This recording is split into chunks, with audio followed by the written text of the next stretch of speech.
नमस्कार। मैं आज बहुत ही पवित्र स्थान पे मौजूद हूँ। मेरे साथ परम पूज्य शैलेंद्र मृदुल महाराज जी हैं, जो आज यहाँ पे बुद्धेश्वर पावन धरती, लखनऊ की एक पावन धरती बुद्धेश्वर है, जहाँ पे वो एक बहुत ही अच्छा कथा का आयोजन कर रहे हैं। और आइए मैं आपको मिलवाता हूँ महाराज जी से। पूज्य महाराज जी, तो महाराज जी राधे राधे। राधे राधे। और सबसे पहले आपके चैनल सच की आवाज़ को बहुत बहुत धन्यवाद, बहुत बहुत साधुवाद। और जैसा कि आप देख रहे हैं कि आज जो है बाबा बुद्धेश्वर मंदिर प्रांगण में ये संगीत में श्रीमद् भागवत कथा का पावन आयोजन हो रहा है और आज कथा का दूसरा दिन चल रहा है। महाराज जी, ये कथा कितने दिन चलती है? इस कथा का अनुष्ठान 7 दिन का किया गया है। जी जी। और ये वैसे तो ये 5 साल इस कथा के पूरे हो गए हैं। जी जी। और ये 6ठी साल कथा चल रही है। वैसे ये कथा जो है अप्रैल महीने में होती थी, लेकिन इस बार गर्मी अधिक होने के कारण समय को थोड़ा चेंज कर दिया गया है और इस बार 10 दिसंबर से लेकर के 16 दिसंबर तक इस कथा की डेट रहेगी और 7 दिन का अनुष्ठान चलेगा। महाराज जी, मैं आपसे मेरा एक छोटा सा सवाल, मेरा नहीं भक्तों का है, पूरे विश्व के भक्तों का है। आपको ये जो आप कथा करते हैं, जो लोगों को कथा सुनाते हैं, इससे क्या मोटिवेशन, लोगों के अंदर क्या परिवर्तन लाने के लिए, या क्या ऐसा है? हाँ, बहुत अच्छी बात है। और आपने एक कहावत सुनी होगी कि जो बच्चा होनहार होता है तो होनहार बच्चे के पैर जो है पालने से ही दिख जाते हैं। वैसा ही कुछ रहा मेरे साथ में। और मेरी उम्र करीब 11-12 साल की रही होगी और मैं कक्षा 3 में पढ़ाई कर रहा था। एक बार की बात है कि मेरे गांव में एक कथा का आयोजन हुआ और महाराज जी आए, उनके साथ में काफ़ी सारे बच्चे थे। उन्होंने गुरुकुल खोल रखा था और बस 7 दिन की मैंने उनकी कथा सुनी और उन्हीं गुरु जी के साथ में मैं अपने घर को छोड़ करके 11 साल की अवस्था में गुरुकुल में पढ़ने के लिए चला गया। और वो स्थान पड़ता है अहिनवार धाम, निगोहा में पड़ता है। वहाँ पे हम रह करके करीब 7 साल अध्ययन किए गुरुकुल में। उसके बाद फिर हम अयोध्या में गए और अयोध्या में एक स्थान है मुरारी मंदिर, तुलसी बाड़ी मोहल्ला पड़ता है। वहाँ पर एक गुरुजी मिले जिनका नाम संत श्री रघुवीर दास जी महाराज है।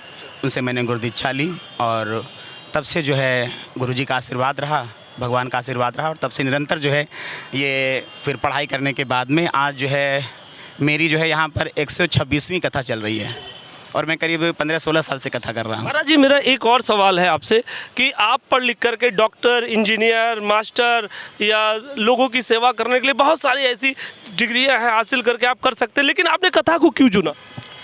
देखिए, कथा तो हमारे चुनने का विषय नहीं है। ये क्षेत्र हमने नहीं चुना है। अच्छा। ये कथा, भागवत, धर्म करना, पुण्य करना, ये हमने नहीं चुना है। ये भगवान ने हमको चुना है। भगवान ने हमको इस लायक बनाया, भगवान ने हमको चुन करके अपनी सेवा में लगाया है। मेरा तो कोई मतलब ही नहीं था, लेकिन अचानक भगवान की प्रेरणा हुई। और ये जो धर्म है, दान पुण्य है, सत्कर्म है, ये इंसान के बस की बात नहीं है। जब भगवान का आशीर्वाद हो जाता है तो उन्हीं की प्रेरणा से ये कार्य हो पाता है। और आज भगवान का बहुत बहुत धन्यवाद है, भगवान शिव का बहुत बहुत धन्यवाद है कि अपनी सेवा में उन्होंने रखी और आज मैं उनकी कथा कह पा रहा हूँ।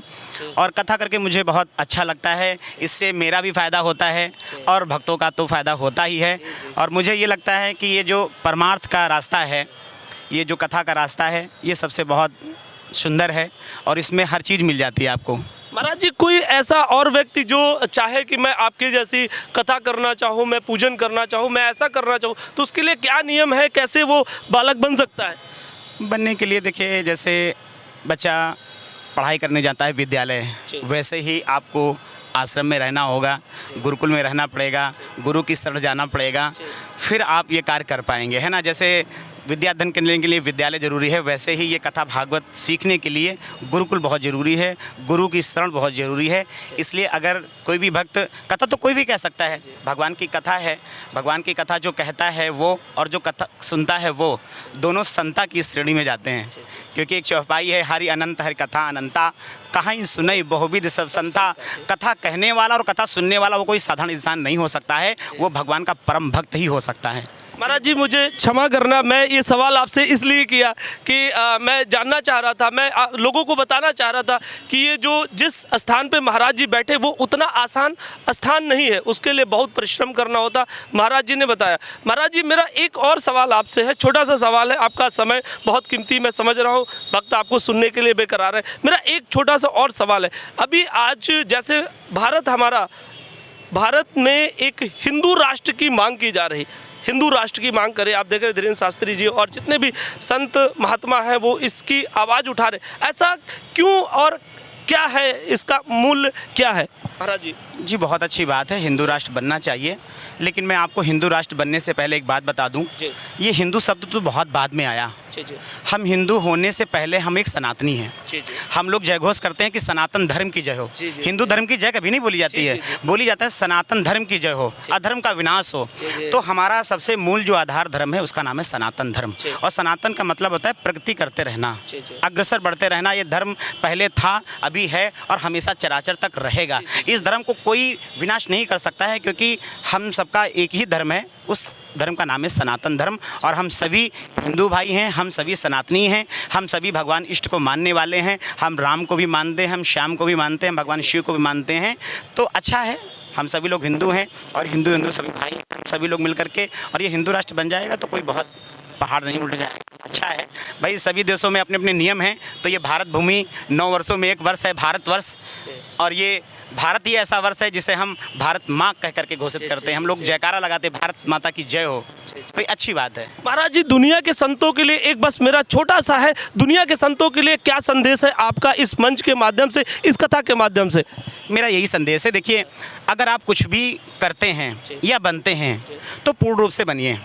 अगर आप साधु बन रहे हैं, महात्मा बन रहे हैं, संत बन रहे हैं, व्यास बन रहे हैं, अच्छी बात है, आप साधु बनिए, बनना भी चाहिए। वक्ता बन रहे हैं, वक्ता बनिए, लेकिन जिस लाइन में आप जा रहे हैं उस लाइन को भी देख लीजिए कि इसमें करना क्या है। क्योंकि आजकल हम लोग साधु तो बन जाते हैं, व्यास वक्ता तो बन जाते हैं, लेकिन वक्ता के कर्तव्य क्या हैं, नियम क्या हैं, ये भूल जाते हैं। उस दिशा से हम दूर हो जाते हैं। आजकल के कथावाचक भी आप देखिए, कथावाचक तो बन गए लेकिन वो नाम के होते हैं और काम के नहीं होते। हमारे गुरुजी ने बताया था कि बेटा, अगर संसार को सुधारना है तो पहले खुद को सुधरना पड़ेगा। अगर संसार को बदलना है तो हमें खुद को बदलना पड़ेगा, क्योंकि हम सुधरेंगे युग सुधरेगा, हम बदलेंगे युग बदलेगा। और अगर हम बदले नहीं हैं तो हमें कोई अधिकार नहीं है कि मैं सामने वाले को बदल सकूं। क्योंकि अगर आप चाहते हैं कि आपके बच्चे आपके पैर छुएं तो आपको एक काम करना पड़ेगा, अपने बच्चों के सामने अपने माता पिता के पैर छूना पड़ेगा। अगर आप चाहते हैं कि आपके बच्चे पुड़िया ना खाएं, आपके बच्चे शराब ना पिएं, तो आपको एक काम करना पड़ेगा, सबसे पहले आपको नशा मुक्त होना पड़ेगा, आपको मसाला मुक्त होना पड़ेगा। और आप स्वयं शराब पीते हैं, स्वयं मसाला खाते हैं, स्वयं गलत कार्य करते हैं, तो आपको किसी को शिक्षा देने का कोई अधिकार नहीं है। इसलिए अगर आप सामने वाले को सुधारना चाहते हैं तो पहले खुद सुधरिए। लोग हमसे कहते हैं महाराज आप 30 साल के हो गए, आप भी पुड़िया खाया करो। हमने कहा भाई साहब, अगर मैं ही पुड़िया खाऊंगा तो मुझे पुड़िया खाने वालों को सुधारने का कोई अधिकार नहीं है। बहुत बहुत धन्यवाद महाराज जी, और आपने बहुत बड़ी बातें कही। इस कथा के माध्यम से सबको सुनना चाहिए, इस पे पूरा जोर देना चाहिए, अमल करना चाहिए। इस भारत के जो युवा है उनको खास करके ऐसी कथाओं को सुनना चाहिए और परिवर्तन करना चाहिए। बहुत बहुत धन्यवाद महाराज जी। राधे राधे। राधे राधे।